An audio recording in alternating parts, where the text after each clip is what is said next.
Did you see the eclipse? Did you? No. You didn't do that I looked thing? a little bit in my backyard, but I almost burned my eyes. So I don't have the right goggles. I tried to put 2 sunglasses on. I was like, that don't work. That was like probably the deepest nature. Well, my wife, her family's up in Vermont, so we get some pretty deep nature up there. But we were up in this place in Wyoming where, I mean, there was 1 million people there that weekend, but I don't think, there's probably not 100 people within, 100 miles, right? Right. And man, that was the first time I ever looked up in the sky and could see the Milky Way, though. Oh, you know what you got to do? If you go to Hawaii, you got to plan it for when there's no moon and go to the Keck Observatory. There's the Keck Observatory on the Big Island. Fuck, man, because the Big Island is designed. They have the lighting system. Yeah, it's darker, but they have the lighting system designed in the Big Island to have diffused lighting on the street lamps. What that means is that the light doesn't disperse into the sky. Yeah, and so when you go up to the Keck Observatory, man, you see everything. It blew me away. I saw it. Yeah, that's what it looks like. Like, legitimately what it looks like. Fuck. Like, you go up there and you look up and you're like, holy shit. Because it's so high. I think it's 13,000 feet above sea level. Oh, wow. And you go up there and... I didn't know they had mountains that big up there. Oh, yeah, they do on the Big Island. The Big Island has... It's like a different world. They have a bunch of different ecosystems up there. They have a rainforest. They have a desert. They have mountain ranges. They have lava. But it changed my life, and I'm not bullshitting. It's like a psychedelic experience. Dude. When I went up there and saw the stars like that, I was like, oh, I don't even.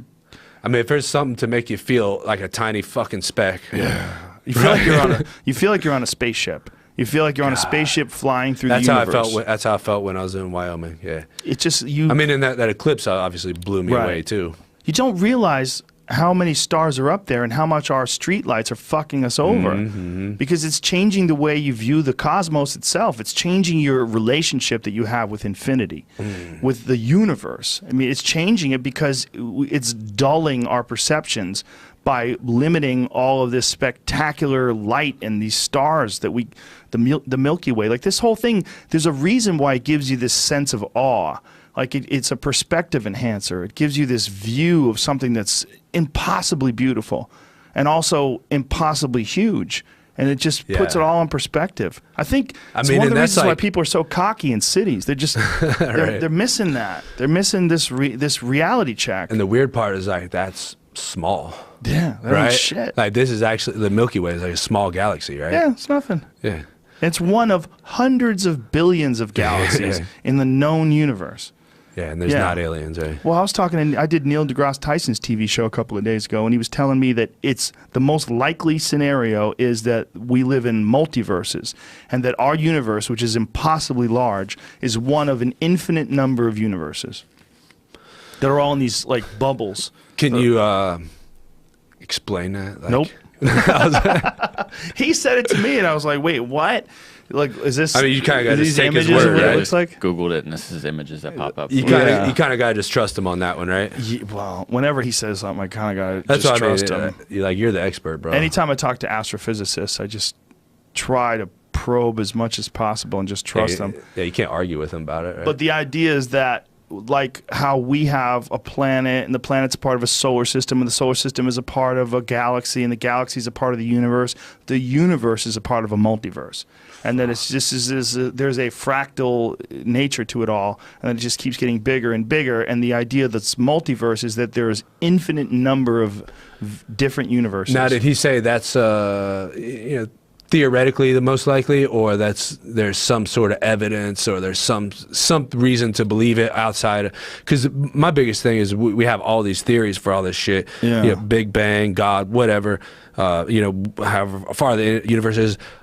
But can our minds really even wrap around what the reality probably actually is? Our minds may not even be able to conceive the reality of this. You know what I mean? We may not. It may not. It may be beyond our imagination. Well, yeah, our imagination is kind of limited to the things that we're supposed to be experiencing, what we're here. You know, we could abstractly think about things outside of that, but even when someone says to you like 100 billion stars, you're like, wow, it's a lot. But that number's not even getting in my head, even after I've said it. Yeah. Like, I don't know what that means. What does that even mean? They say there's more stars than grains of sand on the Earth. I mean, that's what blows me away. Because I mean, you just look at a jar of sand.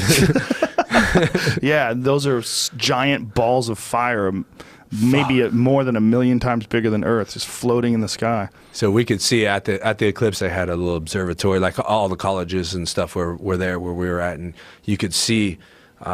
You come back in like 10 minutes, and every 10 minutes come back and look through this one telescope, and you could see a star going around a star. Wow, that was fucking cool. Yeah, I read something yesterday that Pluto is so far away that when the time they discovered it in 1930, it still hasn't made a complete orbit around the sun. Oh shit. How long does it take to orbit? I don't know. Probably a long time. Long fucking time. So the funniest part is the kids are sitting there and they're like, "Oh yeah, that's cool. Can we get some fucking marshmallows or what? Yeah. Some I need s'mores." to play video games. Pluto's unusual orbit takes 248 Earth years for Pluto to complete one orbit around the sun. Its orbital path doesn't lie in the same plane as the 8 planets, but is inclined at an angle of 17 degrees. And it's not even a planet anymore. Whoo! Yeah, mindfucker. There it goes. How about Elon Musk, that crazy asshole, shot a fucking Tesla up into space yesterday with a mannequin on board singing a David Bowie song. Oh, there wasn't people on board? No, a mannequin. Oh, I thought there was real people. A dude sitting in a Tesla Roadster that's like a mannequin, like it looks like a dude, and he's there. That's what it looks like. Yeah. Is this live right now? You can see it? Yeah, that song's on a billion-time loop. It's going to play for a Wait a minute, billion what's years. it? They sent this into space? How does he have the battery for the song to keep playing? He's got some sun energy. He's lying. I don't know. He's lying. The guy's Figure it lying. out, man.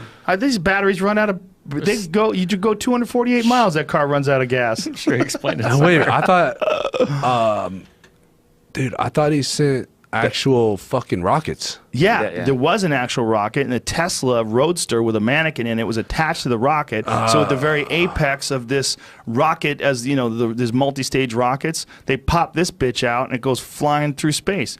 He shot a fucking car into space. Like, imagine aliens coming to Earth, and this is like the first thing they found. They go, "What the fuck is this? Is that a person?" No, circuit no, board in it. There's the richest, craziest guy. One of the richest, craziest guys on Earth, one of the smartest guys, he just launches cars into space for a goof. They're like, these people are assholes. You see a lot of rich people that maybe they just want to get richer. Picture. They just want to get richer or something, right? Like, this dude's, how much money is he blowing on this shit? It says made on Earth by humans. Yeah, I think he blew $100 million to do this. Click on that link of the image of the Tesla with the Earth behind it. Right there. Yeah. It's CGI, bro. The Earth is flat, man. I mean, that is just, what a crazy image. Dude, I want to hear, I never talked to Eddie about that. I want to hear his real theory on that. Eddie Bravo? Yeah. Don't talk to him about it. Gotta change. Dude, I want to hear it. It'll change the way you think. It's got to change now. There's a whole video of this going from the bottom to the top. No, it doesn't. It's not based in reality, man. It's not based in logic or reason. It's based in... So he has no logic behind it? He wants to think the Earth's flat. He's like, you don't know. He doesn't trust science. Doesn't trust scientists, doesn't trust anybody. I mean, I get that, but you got to have some logic still to back it up, right? You know what? One of the things that makes Eddie so good at jiu-jitsu is he has an idea to get a move on you, and he's fucking completely locked on that idea, and everything that's trying to shut that down is just like he needs to come up with a defense for that. He's going to find a way. That's how he looks at ideas as well. Okay. So if he has an idea that the Earth is flat or that there's lizard people that live under the ground, like it's like you got to prove. I don't know. You got to prove that that's not real to him. Okay. And if you can't prove that that's not real, and you say, "Well, look at these pictures. Oh, that's bullshit. They fake it. They faked the moon landing 6 times." Yeah, you got to give me more than that. I wanted to hear his actual argument, but I didn't know it was like. Sit down with him. I'll film it. I wanted to. I'll turn the camera on and I'll leave the room. I went to his gym a couple weeks ago, and I'd always heard that he talks a lot at his gym, or kind of goes on about different conspiracies, things like that. Yeah.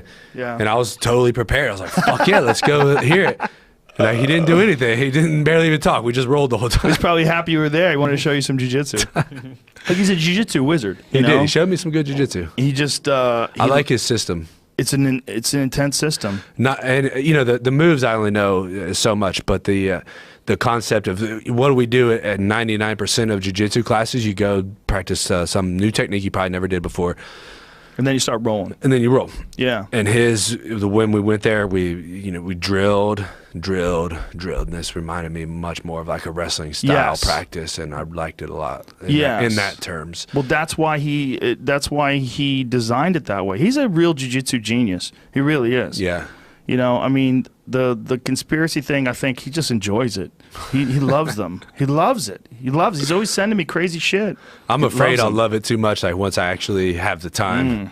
It's a giant distraction. If you think Instagram is a distraction, go try to... Well, that's the problem. I mean, you can't, like, there's no website, maybe there should be, where you can just go on and say, okay, this is what this side believes about it, this is what this side believes about it, and you make up your own mind. You got to dig through fucking InfoWars every time.